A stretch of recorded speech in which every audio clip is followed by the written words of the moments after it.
Our next guest is one of the most reliably conservative voices in Concord, and his goal this year is to take his small government approach to Capitol Hill. State Senator Andy Sanborn of Bedford joins us, running for Congress now. Thanks so much for having me this morning. We appreciate it. Yeah. So the big news out of Washington this last week is that Speaker Paul Ryan is announcing his retirement at the end of this term. It's hard to read this in any way that is a sort of positive harbinger of things to come in November for Republicans, but what's your read on it? You know, I don't look at it that way. Frankly, when I've heard the fact, I think 46 or 47 members of Congress have decided not to come back, to a very large degree, I kind of like shrug my shoulders and say that might be a good thing. I mean, look, I'm someone who said if I'm lucky enough to serve the people of New Hampshire down in Washington, I've already signed a pledge for term limits. I believe people shouldn't make it a career. So every time I hear people make that decision to say they're going to go home, I think that might be good for America. So obviously the Republicans will have to choose new leadership, whether that's a speaker or a minority leader, we don't know. Would you want that leader to be someone from the Freedom Caucus? I was asked this question earlier, and what's most important to me is whether or not whoever that next speaker is going to be, because I'm completely confident that Republicans will hold the House, that speaker has New Hampshire's interests in mind, like I do. So, when people have asked who you might vote for, my first question is, well, my interview of who the potential candidates might be really come down to, are they going to fight for New Hampshire and protect the people of New Hampshire and support our New Hampshire initiatives? As you know, we have a lot of things happening in our state right now. The opioid crisis continues to rage. We're having EPA problems. We're having education problems. We're having healthcare problems. And we see almost every day that the governor has to come off of his governor job and transport himself down to Washington because he, like many people, feel we don't have good representation in D.C. So, I'm here to support the governor and support the platform to make sure that we have someone in Washington that's working for all the people of New Hampshire, and I expect the same thing out of leadership. So my vote will specifically go to the person that's going to represent our state and really help our state. Sticking with Washington, there's a lot of buzz around the Russia investigation, what Robert Mueller is going to do next. A lot of Republicans don't see this as really a legitimate enterprise. They question what's going on. There's the appellation of the fake news of all of this. But we've seen, since we last talked to you about this last June, a growing number of indictments, 4 guilty pleas, I think now, of key campaign and transition advisors. First off, do you believe this investigation has merit? I'm in New Hampshire, so I honestly can't answer that, Adam. I've always had the belief, or I think most people in America have had the belief, that in every election, everyone's trying to determine who the outcome is going to be and who's going to be the next person. So, the fact that the Russians might be posting ads on Facebook or the Chinese or whoever it is, I think unfortunately in our world today that we have pressure from all sides. But when I'm out on the campaign trail every day, I got to be honest with you. People are more concerned about their taxes, healthcare, regulation, whether or not they're going to have a job. I mean, look, the media and our friends on the other side of the aisle are having a grand time banging the drum as hard as they can every day to try to recreate or rekindle every day the fact that there's some scandal or something going on.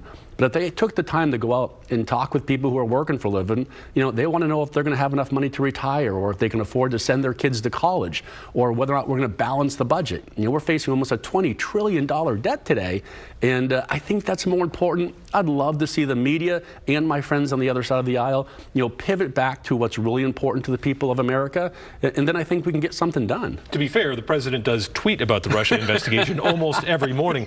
But he tweets about a lot of things. Do you think he should fire the special counsel, Robert Mueller? Look, I can't answer that. I'm not close enough to decide.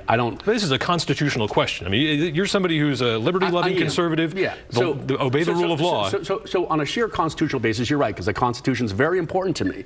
I don't think that he should. But also saying that, you have to raise the question of, has the investigation gone beyond its original intent? Is it now at a fishing expedition or not? And, where is it growing? And at what point someone needs to kind of, politely hold their hand up and say, wait a second. This thing was supposed to start about whether or not the Russians interfered with us. I think it was very interesting seeing this conversation on Facebook with Zuckerberg last week. And to me, the most important thing was when one of the Democrat senators turned to him and said, what hotel did you stay at last night? And he refused to say. And to me, that at the core of the privacy question. So look, there's no question that in the emphasis in the attempt to try and win elections today, that everyone seems to be playing on the outside of the guardrails. And maybe it's time for us to get back in and really focus on, reaching out to the voters in our districts and talking directly with them and telling them what we're going to do, and just do that. And if we get back to those basics, I believe we can restore people's faith and belief in the system, and that's really what I'm working on. Getting back to the State House, you've got a bill, SB 525, that's become kind of a flashpoint here. It would prohibit adult education financial assistance from going to anyone who's not a legal resident of the state. Critics have said this is a quote-unquote anti-immigrant bill. How do you respond to that? You know, the first thing I say, as I always do, I mean, you know me, I'm a guy that reads every single bill, every single word. It's what I'm really proud of. I would suggest those who are against the bill might want to do the same thing. So let's get away from the rhetoric and get down to the details. I mean, look, the state of New Hampshire today is spending about $4 million a year, 70% state money, 30% federal money, to do adult education. Within that adult education program, there are specific job training programs, workforce job training programs.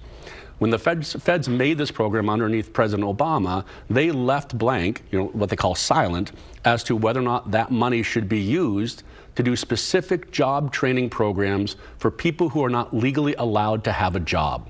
So, you know, I am a fiscal conservative. I'm frugal with your tax dollars, as I should be. So it raises that question, should we be spending your tax dollars to do specifically job training programs for jobs that people cannot legally have? You know, we know it's against the law for any business to hire an illegal immigrant to work. So if we know it's against the law and they cannot work, why are we spending our money to train them for jobs they're not allowed to have? Shouldn't we be spending that money for people who are legally allowed to work here? We have people here on green cards. We have people who are here as refugees. We have people here as students. We have people who are trying to go through the process to become American citizens. They're legally here. Those are the people we should be spending our money on. So, you know, I welcome the debate. I think it's a really good one for us to have. And at some level, it kind of shows the extremism on both sides that I honestly don't understand how people are in the streets, again, kind of banging that drum, saying we should be spending your taxpayer dollars to train illegal immigrants for jobs they can't have. I'm just not sure that's a good use of your money.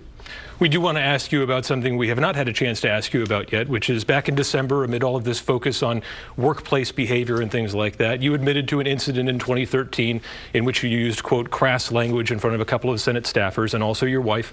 The Senate president at the time said that there was no issue here, no complaint was filed. They looked into it, and that was that. Nonetheless, were you in the wrong there, and is this something you should apologize for? Hey, Adam, look, I mean, look, I'm surprised we've turned this into an interview for your fake news media to go to MSNBC on this. I mean, look, this hasn't been addressed publicly. Well, we have addressed it, and you've addressed it, and the station's addressed it. Look, 6 years ago, my wife and I and a couple guy friends I have were in a room chatting, and one said something to me, and I said something back to that, and there was never an issue with it. But in politics, as we always see, someone tries to make something out of nothing.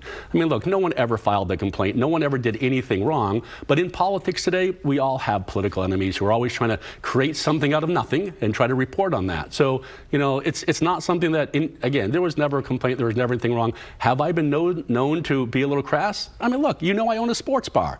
I hate the Yankees. I hate it when the Patriots lose. So, you know, again, we need to focus on the things that are really important in our society today. There are real issues, and it minimizes it minimizes the real debate when people are trying to bring fake things into it, right? So this issue's done and over. Oh yeah, it was done and over 6 years ago. Okay, Senator Andy Sanborn, we thank you for your time. We'll see you out there on the campaign trail. Thanks so much. Appreciate it.